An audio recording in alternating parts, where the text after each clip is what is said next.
পাহাড়ে গিয়ে ম্যাগি না খেলে তো আর কি খেলে। ফেসবুক আর ইনস্টাগ্রাম খুললেই এই লাইনটার সাথে হাতে একটা ম্যাগির প্লেট নিয়ে তার ফটো সব জায়গায় খুব ভাইরাল হচ্ছে, বিশেষ করে এই গরমকালে। গ্রীষ্মকাল মানেই মন ছুটে চলে যেতে চায় পাহাড়ের কোলে। আর সোশ্যাল মিডিয়াতে পাহাড়ি ম্যাগির পোস্ট দেখে তো আর মনকে আটকানোই যায় না। কিন্তু সবার জন্যে ঘুরতে যাওয়াটা সম্ভব হয়ে ওঠে না, বা অনেক সময় কোনো হিল স্টেশন থেকে ঘুরে আসার পরেও দেখবে মন যেন ওখানেই আটকে থাকে।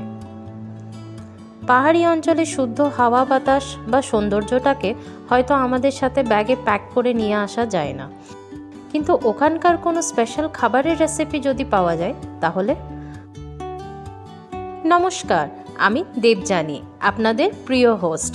রান্না আর গল্প চ্যানেলে সকলকে স্বাগত জানাই। বেশ অনেক দিন পরে আবার ফিরে এলাম ইউটিউবে। এতদিন ইউটিউব থেকে দূরে থাকার গল্পটা না হয় পরে একদিন বলবো। আচ্ছা, তাহলে কোথায় ছিলাম? পাহাড়ি ম্যাগি। ম্যাগি শুনেই মুখে হাসি ফুটে যায়।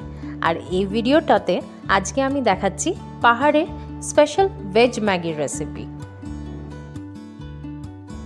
আমি কিছুদিন আগেই হিল স্টেশন থেকে ফিরে এসেছি আর খুব মিস করছিলাম ওখানকার পরিবেশটাকে। জায়গায় জায়গায় সেই ম্যাগির স্টল, মোমোজের স্টল আর গরম গরম চা। তাই ভাবলাম ট্রাই করে দেখি পাহাড়ের ম্যাগি ঘরে বানালে কেমন লাগে। আর এখন এটা প্রত্যেক সপ্তাহে একবার বাড়ির সবার জন্যে বানানো হয়। সবার এতটাই পছন্দ হয়েছে। তোমরাও বানিয়ে দেখো ঠিক যেভাবে আমি এই ভিডিওতে দেখালাম, আর আমাকে কমেন্ট করে অবশ্যই জানিও তোমাদের কেমন লাগলো। তোমরা যদি এগ, চিকেন বা চিজ ম্যাগির রেসিপি ভিডিওগুলো দেখতে চাও সেটাও আমাকে কমেন্ট করে জানিও। এরকম নতুন ধরনের রেসিপিস বাংলা ভাষায় দেখতে চাইলে আমার চ্যানেলটাকে সাবস্ক্রাইব করে সাপোর্ট করো।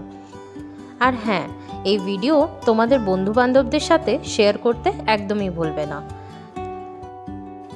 চলো তাহলে আজ আসি, আগামী ভিডিওতে আবার দেখা হবে। ধন্যবাদ।